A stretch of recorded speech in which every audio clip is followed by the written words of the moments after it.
Radio city love guru நிகழ்ச்சியில் உங்களுடைய வாழ்க்கை பதிவுகளை நீங்க என்கிட்ட பகிர்ந்துக்கணும்னு நினைச்சீங்கன்னா அதை loveGuru@myradiocity.com மின்னஞ்சல் பண்ணுங்க. காயத்ரி என்ற தோழி காதல் பற்றிய பார்வையை 96 படத்தின் மூலமாக பகிர்ந்திருந்தாங்க. ராமுடைய கேரக்டரை தாண்டி ஜானுடைய கேரக்டரை யோசிச்சு பாருங்களேன். திருமணமாக்கி எங்கேயோ வாழ்ந்துட்டு இருக்கா, மறுபடியும் நண்பர்களை சந்திக்க வரா. அவளுக்கு முழுமையாக தெரியாது தன்னை தேடி ராம் வந்தான், எதுவுமே தெரியாது.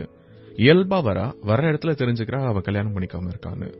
ஆனா அதற்கு தான் காரணமாக இருக்கிறோங்கிற ஒரு இடத்துல எந்த ஒரு நிகழ்வு நடக்காமல் போச்சோ அதை நடந்ததா சொல்லி வர்ணிக்கக்கூடிய அந்த ரெஸ்டாரண்ட் சீன், அதுல அந்த கேரக்டருடைய புனிதத்தன்மை அதை பல பேர் கொஸ்டின் பண்ணாங்க. சோ அப்படின்னா அவளுக்கும் அப்படி ஒரு ஆசை இருக்குதா?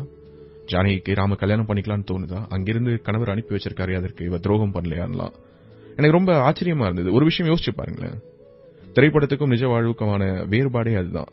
ரெண்டு பேரும் கல்யாணம் பண்ணி ரெண்டு பேரும் குழந்தைங்களோட மகிழ்ச்சியா இருக்கிற ஒரு காதல் தோல்வி கதையில அவங்க இறுதியில பிரியும் போது பார்வையாளர்களை எந்த அளவுக்கு அது பாதிக்கும்? ஒண்ணுமே பண்ணாது. 2 நாள்ல மறந்துட்டு அவங்க வேலையை பார்க்க போயிருவாங்கிற திருப்தியோட நாமளும் எழுந்து வந்திருப்போம். இப்படி ஒரு அழுத்தத்தை அந்த மாதிரியான ஒரு முடிவு இருந்ததுன்னா தந்திருக்காது.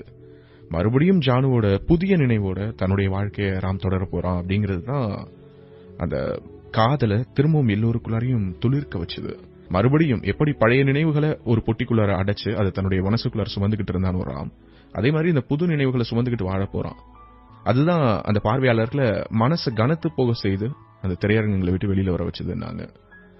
ஒரு அழகான காதலை, அந்த 96 படம் விவரித்த காதலை விட இன்னும் அழகான ஒரு காதலாக தன்னுடைய வார்த்தைகளின் மூலமா பகிர்ந்துக்கிட்டாங்க காயத்ரி ரேடியோ சிட்டிக்காக.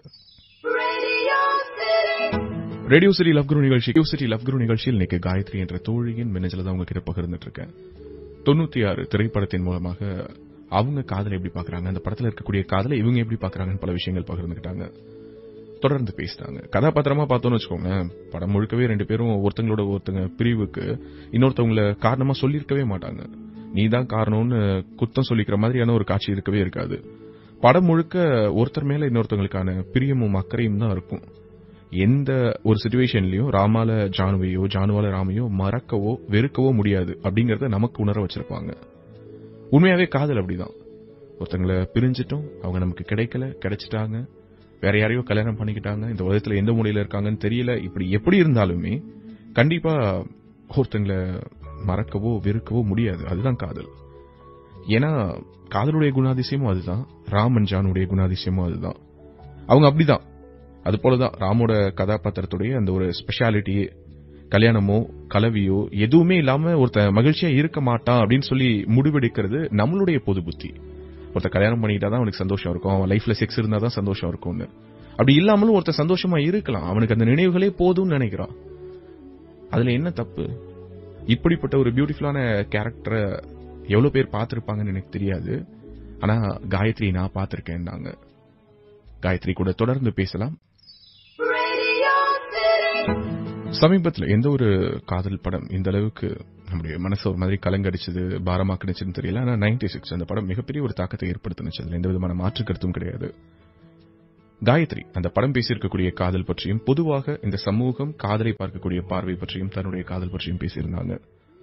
ரேடியோ சிட்டியில் நாங்கள் லவ் குரு நிறைய பேர் சொன்னாங்க, ராம் என்ன பைத்தியமா, ஜானு விட்டுட்டு போயிட்டானா அப்படியேவா இருப்பான் அப்படின்னு சொல்லிட்டு. ஆமா, அவன் பைத்தியம் தான்.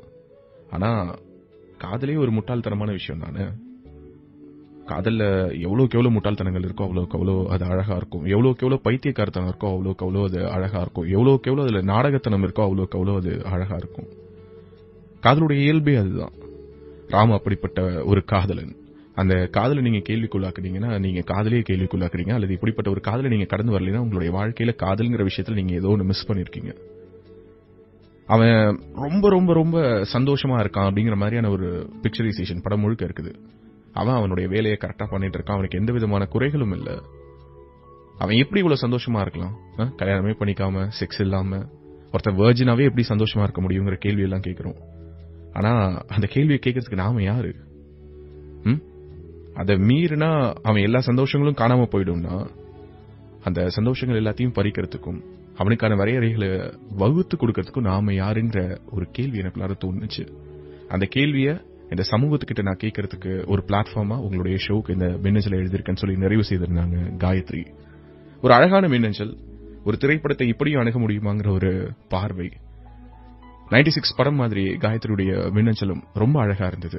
ஏன்னா அந்த படம் எப்படி மையால எழுதப்படாமல் காதலால எழுதப்பட்டிருந்ததோ அந்த மாதிரி தான் இந்த மின்னஞ்சலும். தட்டச்சு பண்ணல, இது காதலால இதய துடிப்பால எழுதப்பட்ட ஒரு மின்னஞ்சல். அதான் இவ்வளவு அழகா இருக்கு. சமூக வலைதளத்துல சமூகத்துல நான் பார்த்து என்னை இன்ஸ்பயர் பண்ண ஒரு விஷயம் பற்றி நான் உங்ககிட்ட பகிரக்கூடிய பகுதி இது. ரேடியோ சிரியல் நான் உங்கள் லவ் குரு. ஜெய் ஷெட்டி இவர் ஃபேஸ்புக்ல சமூக வலைதளங்கள்ல இருக்கிறவங்களுக்கு அறிமுகமான ஒரு பெயர். அவருடைய ஃபேஸ்புக் பேஜ்ல ஒரு வீடியோ இன்னைக்கு போஸ்ட் பண்ணியிருந்தாரு. ஒரு அழகான ஒரு சம்பவம், அதற்குள்ளார ஒரு வாழ்க்கைக்கு தேவையான பாடம் இருந்துச்சு. ஒரு நபர், அவருக்கு ஒரு ஃபிளைட் டிலே ஆகுது. அந்த டிலே ஆகக்கூடிய நேரத்துக்கு நடுவில் அவருக்கு பசிக்கும் போது போயிட்டு ஒரு கடையில் அந்த பிஸ்கட்ஸை வாங்கிட்டு உட்கார்றாரு. நியூஸ் பேப்பர் எடுத்து புரட்டி பார்த்துட்டு டேபிள்ல இருக்கக்கூடிய பிஸ்கட் எடுத்து சாப்பிடலான்னு பார்த்தா எதிரில் இருக்கிற நபர் அதுல இருந்து ஒரு பிஸ்கட் எடுத்து சாப்பிடுறாரு. இவருக்கு பயங்கர கோவம், என்னடா அது இன்டீசென்ட்டா நம்ம கிட்ட கேட்காம பிஸ்கட் எடுத்து சாப்பிடுறாரு அப்படின்னு சொல்லிட்டு, சரி ஓகே அப்படின்னு சொல்லிட்டு இவர் கோவமா இன்னொரு பிஸ்கட் எடுத்து இவர் சாப்பிடுறாரு. அவர் ரொம்ப சிரிச்சுட்டே இருந்திருக்காரு. மறுபடியும் பார்த்தா அந்த எதிரில் உட்கார்ந்திருந்த நபர் இன்னொரு பிஸ்கட் எடுத்து சாப்பிடுறாரு. இவருக்கு இன்னும் தாங்க முடியாத கோவம், கட்டுப்புல இருக்காரு. என்னது இதெல்லாம், நம்ம கிட்ட கேட்க வேணாம் நம்ம பிஸ்கட் எடுத்து சாப்பிடும்போது, ஒரு நாகரிகம் தெரியாதவனா இருக்கானேங்கிற அளவுக்கு இவருக்கு ஒரு கோவம் வருது. இருந்தாலும் கோவத்தை காட்டிக்காம இருக்காரு. மறுபடியும் இவர் ஒரு பிஸ்கட் எடுத்து சாப்பிடுறாரு. அப்பவும் அவர் சிரிச்சுட்டே இருக்காரு. கொஞ்ச நேரத்தில் பார்த்தா அந்த எதிரில் உட்கார்ந்திருந்த நபர் அந்த பாக்ஸை எடுத்துக்கிட்டு கிளம்புறாரு. அவர் கிளம்பி போகும்பொழுது இவருக்கு இன்னும் கோவம், ஏன்னா அது சாப்பிட்டு முடிச்சுட்டு அந்த பாக்ஸையும் தூக்கிட்டு போறானே அப்படின்னு சொல்லிட்டு. இவருக்கு ஃபிளைட்டுக்கான நேரம் வருது. சோ இவர் கிளம்புறாரு. கிளம்பும் போது தான் பார்த்தா இவருடைய சேருக்கு பக்கத்து சேர்ல இவருடைய பேக்குக்கு பக்கத்துல இவர் வாங்கிட்டு வந்த பிஸ்கட் இருக்குது.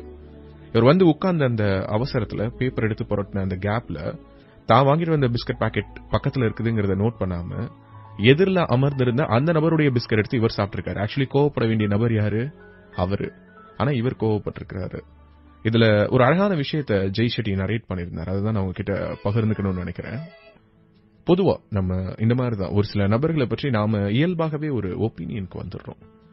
என்னன்னு முழுசாவே தெரிஞ்சுக்காம ஒரு புத்தகத்தை அதனுடைய அட்டையை வச்சு தீர்மானிக்க கூடாதுன்னு சொல்லுவாங்களே, அதுதான் நம்ம இங்க பல தடவை பண்றோம். எதிரில் உட்கார்ந்திருந்த நபருடைய பிஸ்கட் எடுத்து நாம சாப்பிட்டுட்டு ஆனா அவரை திட்டிட்டு இருக்கோம். இந்த மாதிரிதான் பல விஷயங்கள்ல தவறு நம்ம மேல இருக்குது. ஆனா மற்றவர்கள் மேல பழி போட்டுட்டு இருக்கோம், மற்றவங்க மேல கோவத்தை காட்டிட்டு இருக்கோம். நம்முடைய முட்டாள்தனங்களுக்கு வேற யாரோ ஒருத்தங்களை காரணம் காட்டிட்டு இருக்கோம். சோ மாற்றம்ங்கிறது நம்ம கிட்ட இருந்து தான் துவங்கணும். அது எந்த ஒரு விஷயமாக இருந்தாலும் சரிங்கிற ஒரு அழகான மெசேஜ் அதுல கன்வேயாக இருந்தது. அதை நான் உங்ககிட்ட பகிர்ந்துக்கணும்னு நினைக்கிறேன். இந்த சமூகத்துக்கிட்ட பொதுவா இந்த கவர்மெண்ட் ஸ்கூல்ஸ் பத்தின ஒரு பொது புத்தி இருக்குது. என்னன்னா கவர்மெண்ட் ஸ்கூல் தானே அப்படிங்கிற மாதிரி. ஆனா கவர்மெண்ட் ஸ்கூல்ல எவ்வளவு எக்ஸ்ட்ரானரி டேலண்ட்ஸ் இருக்காங்க அப்படிங்கிறது அந்த ஸ்கூலுக்குள்ள ஸ்டெப் இன் பண்ணி பார்த்தோம்னா தான் தெரியும். அப்படிப்பட்ட ஒரு விஷயம் இப்போ நடக்குது. ஆமா, எங்க நடக்குது? நம்முடைய சென்னையில நடக்குது. சென்னையில முகப்பேர்ல இருக்கக்கூடிய கவர்மெண்ட் ஸ்கூல், சென்னை மாநகராட்சி துவக்கப்பள்ளி, புளியமரத்து பள்ளின்னு சொல்லுவாங்க, வேணுகோபால் ஸ்ட்ரீட்ல விஜயா பேங்க் பக்கத்துல இருக்கக்கூடிய அந்த ஸ்கூல்ல நாளைக்கு குழந்தைகள் தினத்தை முன்னிட்டு, அதாவது இன்னைக்கு விடிஞ்சிருச்சு ஆஃப்கோர்ஸ். சோ நவம்பர் 14 அன்றைக்கு அரசு பள்ளி மாணவர்கள் எல்லோரும் சேர்ந்து ஒரு மாதிரி ஏவுகணையை உருவாக்கியிருக்காங்க. அதை ஏவக்கூடிய நிகழ்வு நடக்குது. கேட்கறதுக்கு ரொம்ப ஆச்சரியமா இருக்குதுல்ல? சகாயம் சாருடைய மக்கள் பாதை டீம் தான் இந்த ஈவெண்ட்டை ஆர்கனைஸ் பண்ணிருக்காங்க. இதுக்கு மிகப்பெரிய சப்போர்ட்டா இருந்திருக்காங்க அந்த கவர்மெண்ட் ஸ்கூலுடைய ஹெட் மிஸ்ட்ரஸ் திருமதி வாணி ராமச்சந்திரன். அவங்க கொடுத்த சப்போர்ட், ஸ்டூடெண்ட்ஸ் எல்லோரும் ஒன்னு சேர்ந்து ரொம்ப அழகா இந்த விஷயத்தை சாத்தியப்படுத்தியிருக்காங்க. அறிவே தலை அப்படின்னு சொல்லிட்டு ஒரு திட்டம், மக்கள் பாதையில் இருக்கக்கூடிய ஒரு டீம் இந்த ஈவெண்ட் ஆர்கனைஸ் பண்ணிருக்காங்க. ஸோ சில்ட்ரன்ஸ் டே அப்படின்னாலே ஃபேன்சி ட்ரெஸ் காம்படிஷன் வைக்கிறது, குழந்தைங்களை ஆட விடுறது பாட விடுறதுங்கிற மாதிரி இல்லாம அண்டர்லைன் பண்ணிக்கோங்க, ஒரு கவர்மெண்ட் ஸ்கூல் தானேன்னு சொல்லி இலக்காரமா பல பேர் நினைக்கக்கூடிய ஒரு கவர்மெண்ட் ஸ்கூல்ல மாணவர்கள் எல்லோரும் சேர்ந்து ஒரு மாதிரி ஏவுகணை ஏவ போறாங்க. எவ்வளவு ஒரு அழகான விஷயம் இல்ல? இன்னைக்கு, அதாவது நவம்பர் 14 அன்னைக்கு மதியம் 2 மணிக்கு இந்த ஈவெண்ட் நடக்குது. இந்த மாதிரியான நல்ல விஷயங்களை ஊக்குவிக்கக்கூடிய ஆசிரியர்கள் இருக்கிற வரைக்கும் கண்டிப்பா அரசு பள்ளிகள்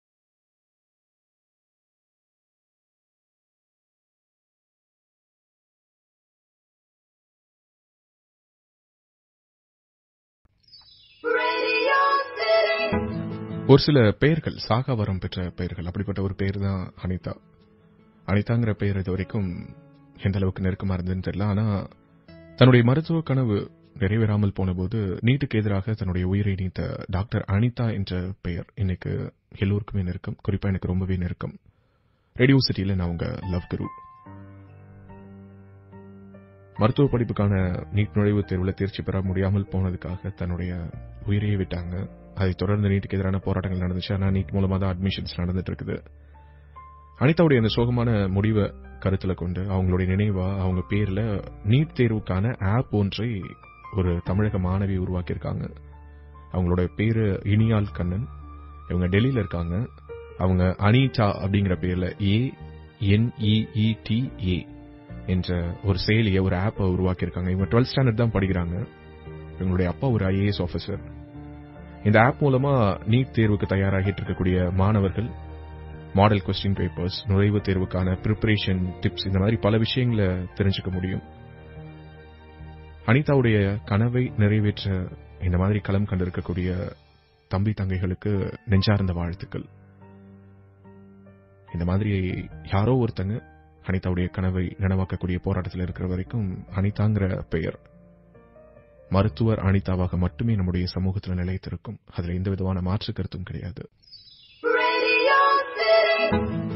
தோழியே ஒரு நேரத்தில் தோளிலே நீ சாய்கையில் பாவியாய் மனம் பாழாய் போகும் போகும். நீ ஒரு தோழியா நினைச்சு என் தோல்ல சாயிற. ஆனா என் மனசுக்குள்ளார ஒரு சின்ன சபலம் இருக்குது, அதை நான் ஒத்துக்கிறேன். அந்த நேரத்துல எல்லாம் மனசு அப்படியே என்னமோ பண்ணுது. ஆமா, பாழா போகுது. சோழியாய் என்னை சுழற்றினாய், சூழ்நிலை திசை மாற்றினாய், காணலாய் ஒரு காதல் கண்டேன், கண்ணை குருடாக்கினாய். எங்கேயோ இருந்தேன், எனக்கு இதெல்லாம் வேணாம், இந்த படிப்பு வேணாம், இந்த ஊர் வேணாம், நான் திரும்ப எங்கிருந்து வந்தனோ அங்கேயே ஓடிடுறேன். என் கையை பிடிச்சி இழுத்து இந்த இடத்துல உட்கார வச்ச. இப்ப என் கண்ணு முன்னாடி காணல் போன்ற ஒரு காதல் தெரியுது. ஆனா அத பாக்கிறதுக்கு முன்னாடியே என்னுடைய கண்களை பறிச்சு என்ன குருடனாக்கிட்டேங்கிறான். காற்றினில் கிழியும் இலைகளுக்கெல்லாம் காற்றிடம் கோபம் கிடையாது, உன்னிடம் கோபம் இங்கு நான் கொண்டால் எங்கு போவது என்ன ஆவது, எந்த வாழ்வும் தாழ்வும் உன்னை சேர்வதுன்னு எழுதியிருப்பாரு நாமுத்துக்குமார். எப்பேற்பட்ட ஒரு கவிஞன். காத்துல கிழியக்கூடிய இலைகளுக்கெல்லாம் காத்துக்கிட்ட கோபம் கொள்ள முடியுமா என்ன? அந்த மாதிரிதான் நீ காத்து, நான் இலை. நீ அடிக்கும் போது எனக்கு கிழிச்சாலும் அதை பத்தி நான் எதுவும் கோபம் கொள்றதுக்கு ஒண்ணுமே கிடையாது. அது மீறி நான் உன்கிட்ட கோபம் கொண்டா நான் எங்க போவேன், என்ன ஆவேன், எந்த வாழ்வும் தாழ்வும் உன்னை சேர்வதுன்னு எழுதியிருப்பாரு. என்ன பாட்டு? தேவதையை கண்டேன், காதலில் விழுந்தேன், என் உயிருடன் கலந்து விட்டாள், நெஞ்சுக்குள் நுழைந்தால் மூச்சினில் நிறைந்தால் என் முகவரி மாற்றி வைத்தால்னு எழுதியிருப்பாரு. முதல் சரணத்துல இன்னும் ஒரு அழகான வரி இருக்கும். கல்லறை மேலே பூக்கும் பூக்கள் கூந்தலை போய்தான் சேராதே, எத்தனை காதல் எத்தனை ஆசை தடுமாறுதே தடம் மாறுதே, அடி பூமி கனவு உடைந்து போகுதேன்னு எழுதியிருப்பாரு. கருநிறச் சிலையே 60 கலையே, பரவச நிலையே பகல் நீயே,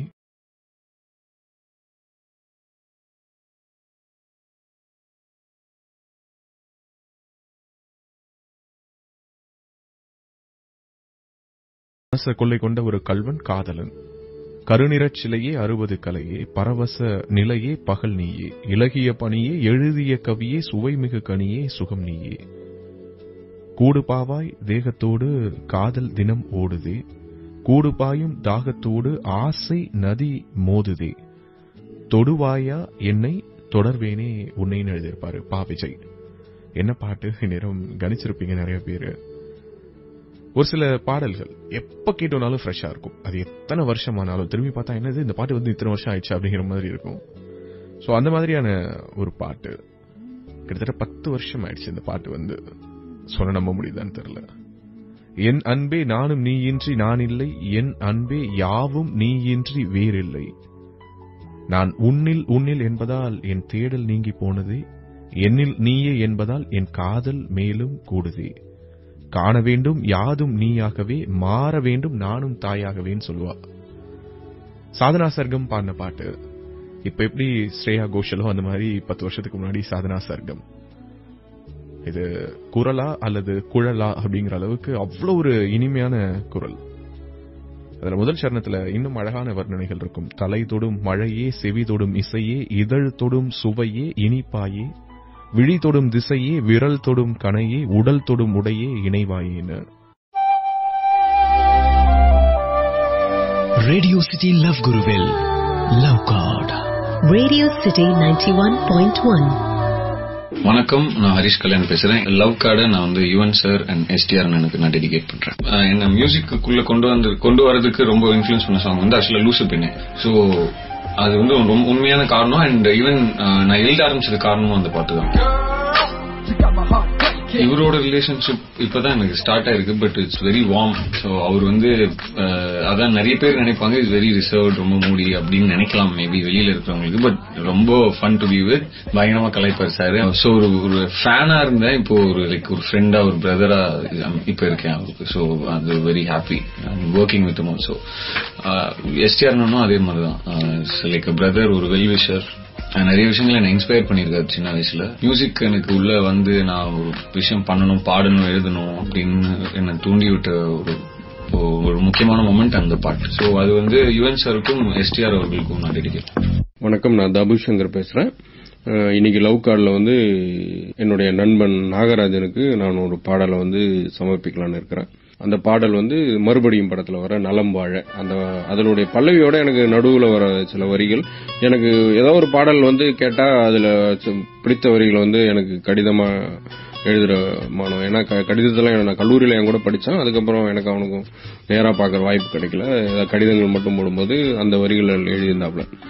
விரல்களை தாண்டி வளர்வதனாலே நகங்களை நாமும் நறுக்குவது உண்டு. வாழ்க்கையை வந்து ரொம்ப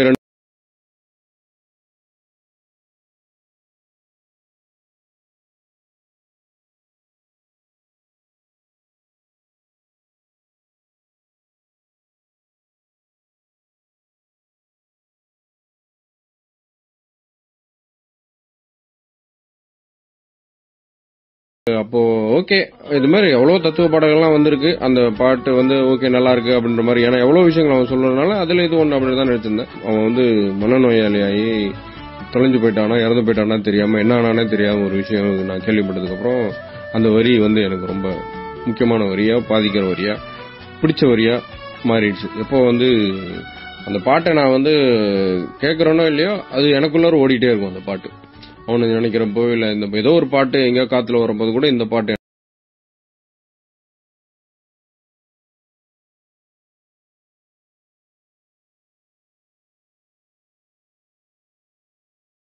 அவன் வந்து உண்மையாலுமே அவன் நிறைய பேர் இறந்துட்டு தான் சொல்றாங்க, சில பேர் தொலைஞ்சிட்டு தான் சொல்றாங்க. நான் அவனை கண்டுபிடிக்க முடியல என்னால. அவங்க ஊர்ல எனக்கு சில நண்பர்கள்லாம் இருக்காங்க, அவங்கள வச்சு கூட நான் தேடி பார்த்துட்டேன். அப்பயும் கிடைக்கல. இல்ல அவன் இறந்துட்டான் அப்படின்னு சொல்றாங்க, ஆனா தெரியலன்றாங்க. அதுக்கப்புறம் எனக்கு அது ஒரு பாட்டு இல்லைன்றது நம்ம ஒரு நட்புக்கான நடுவுல வந்து ஒரு பாலம்.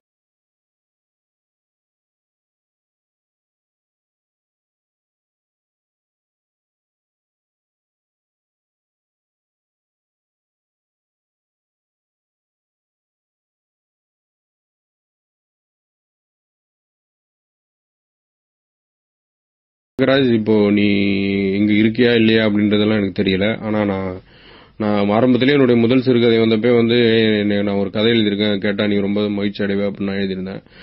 அதே மாதிரி இன்னைக்கு நான் ஒரு கவிஞன் ஆயிட்டேன். ஏன்னா உன் கூட படிச்சவங்க நிறைய பேர் வந்து நீ தானே அது அப்படின்னு சொல்லிட்டு என்கிட்ட நிறைய பேர் வந்து பேசி திரும்ப என்னுடைய நட்பெல்லாம் புதுப்பிச்சிட்டாங்க.